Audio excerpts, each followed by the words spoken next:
बड़ी खबर मैं आप तक पहुंचा दूं। शपथ ग्रहण को लेकर हाई अलर्ट पर दिल्ली है। 9 और 10 जून दिल्ली नो फ्लाइंग जोन घोषित कर दिया गया है। कई जगहों पर बाकायदा ड्रोन से निगरानी की जाएगी। दिल्ली के बॉर्डर पर सुरक्षा बढ़ा दी गई है। कार्यक्रम स्थल के आसपास 2500 पुलिसकर्मी तैनात कर दिए गए हैं। और ये आप देख रहे हैं, कुछ तस्वीरें भी सामने आ रही हैं किस तरीके से सघन जांच पड़ताल जारी है। किसी तरीके की कोई दिक्कत ना हो, कोई बाधा उत्पन्न ना हो, इसी के मद्देनजर ये सारे इंतजामात। और चूंकि इस बार गठबंधन की सरकार है तो आप देख सकते हैं बैठकों का दौर लगातार चल रहा है। मंत्रिमंडल गठन को लेकर जेपी नड्डा, जो कि बीजेपी के राष्ट्रीय अध्यक्ष हैं, उनके आवास पर बैठकें जारी हैं। और नड्डा के घर पर एनडीए की एक बड़ी बैठक हुई है। अभी की एक और ताजा जानकारी मैं आप तक पहुंचा दूं। मंत्रिमंडल गठन को लेकर वहां पर चर्चा हुई है। अमित शाह से लेकर राजनाथ सिंह यानी पूरी टॉप लीडरशिप वहां पर मौजूद। सीएम नीतीश कुमार से लेकर चंद्रबाबू नायडू भी इस बैठक का हिस्सा बने। चुनाव परिणाम आने के बाद ये मुलाकात 1 to 1 इस तरीके से हुई नहीं थी। तो माननीय राष्ट्रीय अध्यक्ष जी, गृह मंत्री जी भी मौजूद थे, रक्षा मंत्री जी भी मौजूद थे। सिर्फ मिलकर उनको बधाई दी और जो नया सरकार बनने जा रही है के लिए शुभकामनाएं। हमने कुछ चर्चाएं की हैं। आज एनडीए की दल की बैठक में सर्वसम्मति से हमने प्रधानमंत्री जी को चुना है। हमारे प्रधानमंत्री हैं और देश के लिए जिस ऊर्जा के साथ वो काम करते आए हैं 10 साल, वही एनर्जी, वही काम हमें आगे बढ़ाना है। सरकार में आप मंत्री बनाए, उसकी कोई चर्चा नहीं। इस पूरी हलचल से जुड़ी जानकारी हम लगातार आप तक पहुंचाते रहेंगे।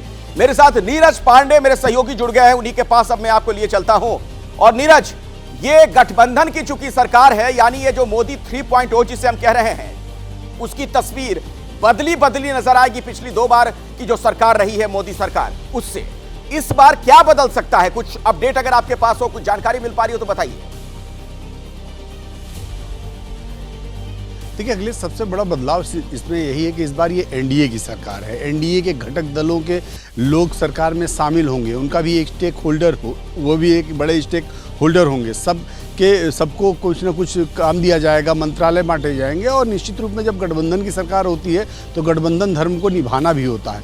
एनडीए की सरकारें थी 2014 में भी, 2019 में भी, लेकिन उसमें एनडीए के दूसरे दलों का स्टेक कम था, क्योंकि भारतीय जनता पार्टी खुद अपने आप में एक बहुत बड़ी पार्टी थी और पूर्ण बहुमत से ऊपर उनके पास नंबर गेम था। तो इसलिए भारतीय जनता पार्टी बहुत ज़्यादा ये कहें कि उसका स्टेक सबसे ज़्यादा था। और जो घटक दल थे वो अपने आप में कहीं ना कहीं भारतीय जनता पार्टी के हिसाब से उनको चलना पड़ता है। लेकिन इस बार वो एनडीए में उनकी क्या भूमिका होगी, वो भी एक बहुत महत्वपूर्ण रोल होगा। देखिए, ये अलग बात है कि चंद्रबाबू नायडू और नीतीश कुमार दोनों लोगों ने साफ कह दिया है कि वो बिना किसी शर्त के सरकार में शामिल होंगे। उनकी अपनी कोई डिमांड नहीं है। सरकार की तरफ से नरेंद्र मोदी ही हमारे नेता हैं और वो जो तय करेंगे उसके साथ हम खड़े हैं। लेकिन इसके बावजूद वो दोनों लोग एक एक राज्य के नेता हैं और राज्य के जो हित हैं उसके लिए उनको केंद्र सरकार पर निर्भर होना पड़ेगा। तो ऐसे में वो केंद्र सरकार पर दबाव भी बनाएंगे, अपने लिए स्पेशल पैकेज की भी डिमांड करेंगे, जरूरत पड़ने पे स्पेशल मंत्रालय की भी डिमांड करेंगे। जैसे ही घड़ी का काटा दोपहर 2:30 पे आए, बबीता जी का दिल सास बहू साजिश के लिए मचल जाए। और ये है इनकी बहू, पूरे दिन ऑफिस की टेंशन हो जाए गॉन जब ये करें अपना फेवरेट शो फ्री टाइम पे ऑन। इनकी तरह आप भी देखें अपना फेवरेट शो अपने टाइम पर और डाउनलोड कीजिए एबीपी लाइव ऐप अपने स्मार्ट टीवी पर।